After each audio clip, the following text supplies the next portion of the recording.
बिस्मिल्लाहिर्रहमानिर्रहीम। अस्सलाम वालेकुम। आज 10वां लेक्चर है इस चैप्टर का। ठीक है, तो क्वेश्चन नंबर 4 था, what are the three basic radioactive decay processes and how does they differ from each other. ये तीन रेडियोएक्टिव डिके प्रोसेसेस क्या है? पहला है अल्फा डिके। ठीक है, क्या है? Alpha decay. इसमें आप देखें कोई एक एलिमेंट है एक्स, पहले भी ये किया, जनरल इक्वेशन लिखी हुई है। इसमें क्या होगा कि अल्फा पार्टिकल इमिट होंगे या खारिज होंगे। क्या होगा? अल्फा पार्टिकल इसमें से इमिट होते हैं, ये देखें। तो अब जितना अल्फा पार्टिकल में एटॉमिक मास 4 होता है, एटॉमिक नंबर 2 होता है, आप ए में से 4 माइनस कर दें और जेड में से 2 माइनस कर दें और एनर्जी भी रिलीज होगी। क्या होगी? एनर्जी भी खारिज होगी इसमें। ठीक है, ये पेरेंट न्यूक्लाइड है, ये एलिमेंट है, ये डॉटर न्यूक्लाइड है, ये एलिमेंट है। ठीक है, तो हमारे पास ये क्या है? R A radium. चलिए हम मिसाल ले रहे हैं, इसमें से अल्फा पार्टिकल निकल आएंगे। ठीक है, और हमारे पास फिर हम जो एटॉमिक मास है उसको 2 से 4 से माइनस कर देंगे। ये इसमें से 4 माइनस कर दें और एटॉमिक नंबर को 2 माइनस कर दें, 86 आ जाएगा। तो 86 से हमें पता चल जाएगा कि ये रेडॉन है। अभी तो आप जो इधर लिखे ना वही आपने याद करने हैं। ठीक है, जो इधर लिखे हुए हैं वही आपने याद करने हैं। तो ये रेडॉन हमें पता चल जाएगा। It mean in alpha decay the proton number और atomic number of the parent nuclide reduce by 2। Atomic number जो है वो 2 टाइम कम हो जाता है एंड इट्स मास नंबर या न्यूक्लियॉन्स नंबर्स डिक्रीज बाई 4। ये 4 टाइम कम हो जाता है। ठीक है, ये देखें यहाँ पे आपने 4 माइनस किया, इधर 2 माइनस किया। वही हम देख लेंगे कि 88 था तो 2 माइनस कर दें तो 86 क्या होता है, वो हमें पीरियोडिक टेबल से पता चल जाएगा। लेकिन सारा नहीं आपने पता कराना, जो सिर्फ बुक के अंदर दिया हुआ है ना वही आपने याद करना।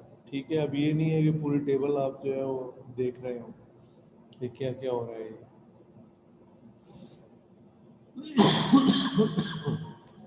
सॉरी। अच्छा जी, इसके बाद है बीटा डीके। अब मैंने बीटा डीके में बताया था कि एक इलेक्ट्रॉन पैदा होता है, वो बीटा पार्टिकल होता है, और एक प्रोटॉन भी बढ़ जाता है। तो एक न्यूट्रॉन जो है वो किस में चेंज हो जाएगा? इलेक्ट्रॉन में, और प्रोटॉन में चेंज हो जाएगा। चलो यूँ कह लें। तो ये Z जो है हमारे पास एक बढ़ जाएगा, ये हमारे पास प्रोटॉन होता है, तो एक इलेक्ट्रॉन भी पैदा होगा। क्या होगा? एक इलेक्ट्रॉन पैदा होगा। ठीक है, तो ये हमारे पास क्या है? ये बीटा डीके है। क्या है ये? बीटा डीके है। तो इसमें हमारे पास ये देखें, ये डॉटर न्यूक्लियाइड है या एलिमेंट है, ये पेरेंट एलिमेंट है। तो बीटा पार्टिकल पैदा हुआ, एनर्जी खारिज होगी। ठीक है, इस तरह से आप ये देखें कि ये कार्बन हमें दिया हुआ है, तो जी इसमें से बीटा पार्टिकल निकलेंगे, ये रेडियो एक्टिव होगा। क्या होगा? ये रेडियो एक्टिव, आर्टिफिशियली हमने इसको बनाया होगा।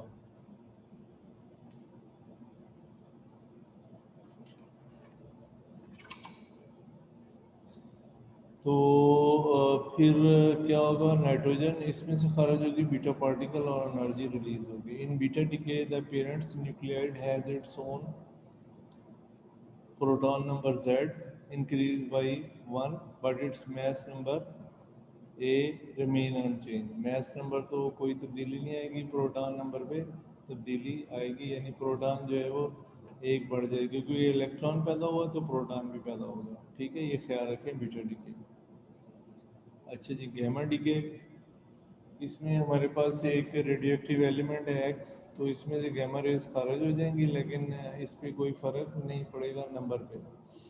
क्या है? कोई फर्क नहीं पड़ेगा। तो ये जो है वो Z है, ये ऊपर ए है, ये गलत लिखा गया। ऊपर क्या है? ए, नीचे क्या है? जेड। ये आप ख्याल करें, इसका बुक में गलत था, पहले भी करेक्ट किया। ठीक है जी। अब ये स्टार का मतलब ये है कि रेडियो एक्टिव है, एक्साइटेड स्टेट में, अनस्टेबल है। चलो गया, क्या ये? अनस्टेबल। कोबाल्ट 2760, तो फिर ये वही रहेगा, लेकिन गैमा रेज इसमें से खारिज होंगे। गैमा पे कोई चार्ज नहीं होता, ना ये प्रोटॉन होते हैं ना ये इलेक्ट्रॉन होते हैं, और इस पे कोई चार्ज नहीं होगा। ठीक है, तो ये खारिज होंगे, न्यूक्लियस से खारिज होंगे। तो ये क्या है? और एनर्जी रिलीज होगी। Gamma rays are usually emitted along with either an alpha particle और बीटा पार्टिकल। ठीक है, क्लियर? अच्छा जी, अब ये एक क्वेश्चन है,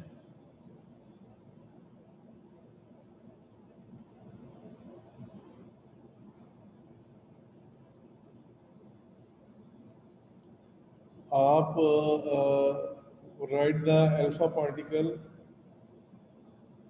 decay, write the alpha decay process by PA. PA protactinium होती है। क्या होती है? प्रोएक्टियम। बस इतना आप याद रखें, बाकी सारे याद करने की ज़रूरत नहीं है आपको। ये क्या है? प्रोएक्टियम। ये 91 है। ठीक है, तो ये प्रोएक्टियम है। तो इसमें से वो कह रहा है, identify the parent and daughter nuclei in this decay. आपने इक्वेशन बनानी है। अल्फा डिके है, अल्फा डिके का मतलब अल्फा पार्टिकल निकलेंगे। अल्फा पार्टिकल क्या होता है? मैंने पहले भी बताया, हीलियम न्यूक्लियाई होता है। हीलियम क्या होता है? ये हीलियम। समझ आया? हीलियम दूसरे नंबर पे आता है पीरियोडिक टेबल में, पहले हाइड्रोजन है, फिर क्या है? हीलियम। आपको पता होगा इसका तो। ठीक है, और ये हीलियम न्यूक्लियाई हमारे पास होता है। तो आप हीलियम अलग कर दें, 91 में से 2 माइनस कर दें तो 89 आएगा। ठीक है, और इस तरह से इधर 4 माइनस कर दें, ये जो हमारे पास आ गया। अब हम 89 देख लेंगे कि क्या है पीरियोडिक टेबल से, या मोबाइल पे देख लें, which element holds 89 atomic mass, atomic number. तो वो एक्टीनियम बनेगा। क्या बनेगा? AC actinium. एसी से इसको रिप्रेजेंट हम करते हैं। किसे करते हैं? एसी से रिप्रेजेंट हम करते हैं। ठीक है जी, क्लियर? तो ये बस चंद एक होते हैं, ये याद करने पड़ते हैं, पूरी पीरियोडिक टेबल नहीं याद करनी पड़ती। जो कोर्स में आ गया उसको याद कर लें, बाकी रहने दें। ठीक है, तो ये आपको पता होना चाहिए। प्रो एक्टीनियम है ये, पी ए, और ये एक्टीनियम है। क्या है ये? एक्टीनियम। क्लियर?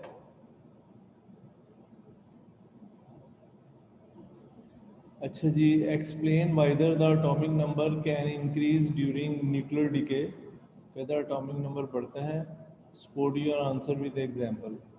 हाँ, ये बीटा डिके में ऐसा नहीं होता? आपने पढ़ा हुआ है कि ये अगर एक प्रोटॉन पैदा होगा, अब बीटा पार्टिकल अगर पैदा होंगे वो इलेक्ट्रॉन होते हैं, तो फिर एक प्रोटॉन भी पैदा होगा law of conservation of mass के मुताबिक। ये एक बीटा पार्टिकल इलेक्ट्रॉन पैदा हुआ, तो इधर एक प्रोटॉन बढ़ जाएगा, इधर जेड था, तो एक प्रोटॉन इंक्रीज होके इसमें ऐड हो जाएगा।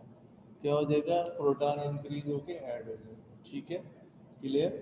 जैसे ये हमारे पास कार्बन है, कार्बन 12, सॉरी 14 है, तो ये किस में चेंज हो जाएगी? नाइट्रोजन में चेंज हो जाएगी। और एक इलेक्ट्रॉन भी बीटा पार्टिकल पैदा होगा, ये यहाँ पे 7 आएगा, क्योंकि एक इंक्रीज कर देगा। क्या कर देगा? इंक्रीज कर देगा।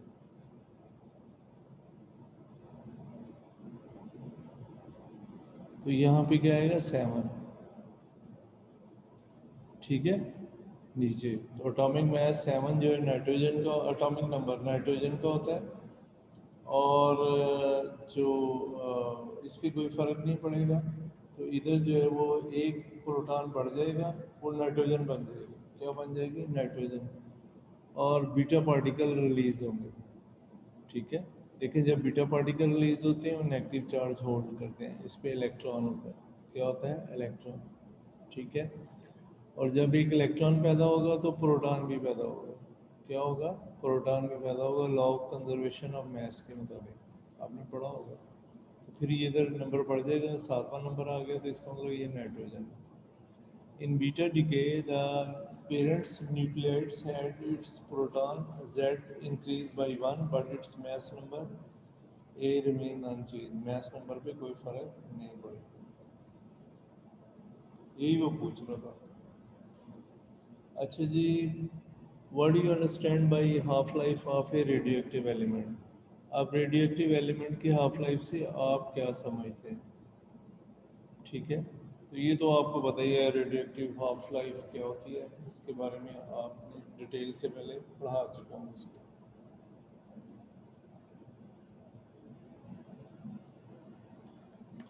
ठीक है। अब हम आगे चलते हैं। Is an radio activity A spontaneous process? कहते हैं ये क्या खुद ब खुद रेडिएशन खारिज होती है? Elaborate your answer with simple experiment. ठीक है जी। सिंपल एक्सपेरिमेंट ये है कि हम एक लेड का ब्लॉक लेते हैं, इसके अंदर रेडियो एक्टिव एलिमेंट रखते हैं। ठीक है। मैग्नेटिक फील्ड या इलेक्ट्रिक फील्ड इसके दोनों तरफ अप्लाई करते हैं। ठीक है। तो क्या होगा कि इसमें से रेडिएशन खुद ब खुद निकलने लग जाएंगी। क्या हो जाएंगे? खुद ब खुद रेडिएशन निकलने लग जाएंगे। हमने ही किसी वजह से या कोई केमिकल डाला है कि रेडिएशन निकलने लग गए, ये केमिकल प्रोसेस है ही नहीं है, ये रेडियोएक्टिव प्रोसेस है। ठीक है। 3 तरह की रेडिएशन होंगी, अल्फ़ा, बीटा और गैमा। अल्फ़ा जो है वो पॉजिटिव चार्ज होल्ड करेगा, बीटा नेगेटिव चार्ज, और गैमा पे कोई चार्ज नहीं होगा, इसलिए ये स्ट्रेट जाएगी। ये नेगेटिव है, पॉजिटिव प्लेट की तरफ जाएंगी, और ये पॉजिटिव है, नेगेटिव प्लेट की तरफ जाएंगी। बीटा ज़्यादा बेंड करेंगे, अल्फ़ा जो है कम बेंड करेंगे। अल्फ़ा हीलियम न्यूक्लियाई है, ये आपको पहले भी बताया हुआ है। ठीक है।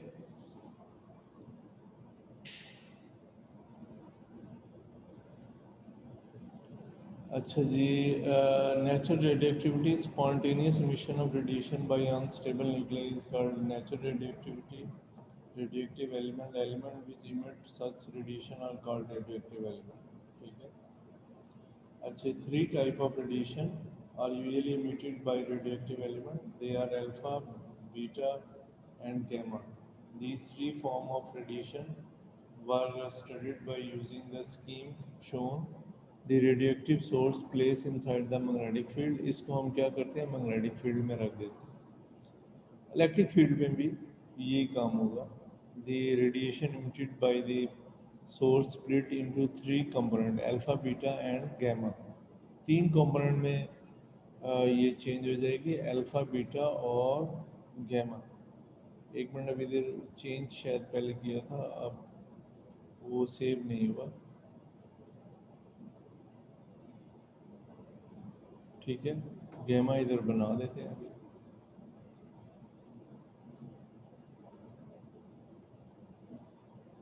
तो ये क्या हो जाएगा? गैमा। यहाँ पे आप गैमा बना दो, ये bend in the opposite direction. ये क्या होगी? अपोजिट डायरेक्शन में बेंड करेंगे in the magnetic field by, यानी वैसे इधर वो ठीक था पहले वाले।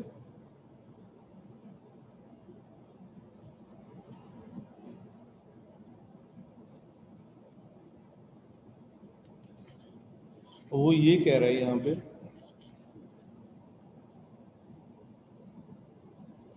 जरा रुक जाए।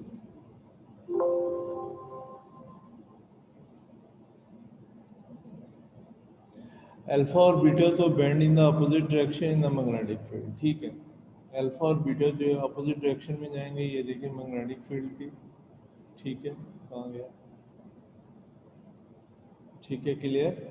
जबकि गैमा जो है इस पर कोई असर नहीं पड़ेगा। while gamma radiation does not change its direction, gamma radiation अपनी direction change नहीं करेगी।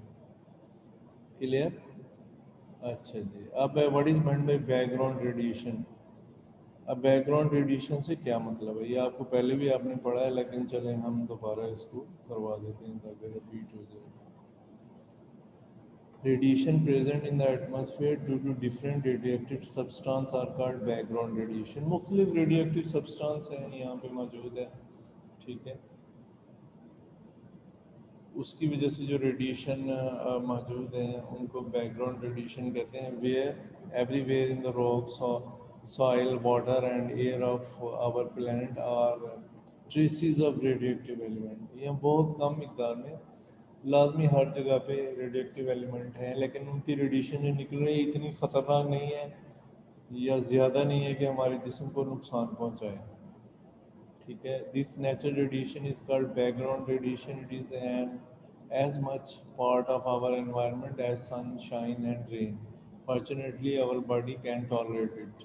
मतलब हमारे जिसम उसको इतनी कम है कि वो बर्दाश्त कर लेते हैं, ठीक है।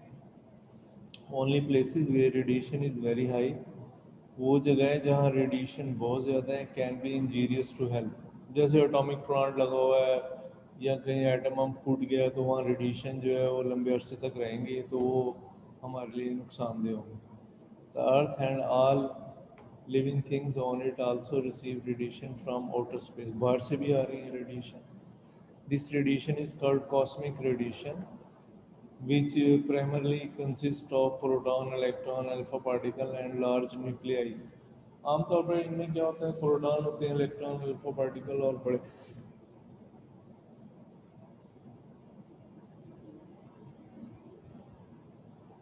बड़े न्यूक्लियाई होते हैं। सॉरी बच्चों।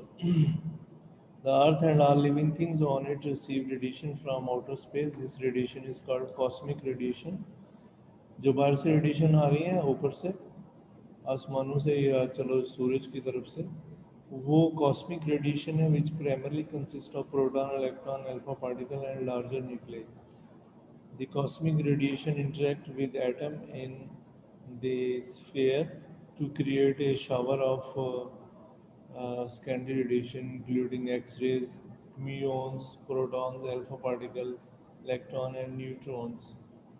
ठीक है, अब ये कह रहा है कि जो बाहर से रेडिएशन आ रही है इनमें कुछ ना कुछ एक्सरेज भी होती हैं, म्यून्स, प्रोटॉन्स, अल्फा पार्टिकल और बहुत सारे पार्टिकल हैं जो हम एटम में मौजूद हैं या जो बाहर से आते हैं, उनको हम यहाँ बुक्स में स्टडी नहीं करते। ज़्यादातर हमारा फोकस जो है तीन चीज़ों पे ही होता है, इलेक्ट्रॉन, प्रोटॉन, न्यूट्रॉन, ठीक है। वैसे बहुत सारे पार्टिकल हैं, म्यून्स, पाई म्यून्स, इस तरह से आप कहीं भी ना कहीं पढ़ लेंगे इसको, ठीक है।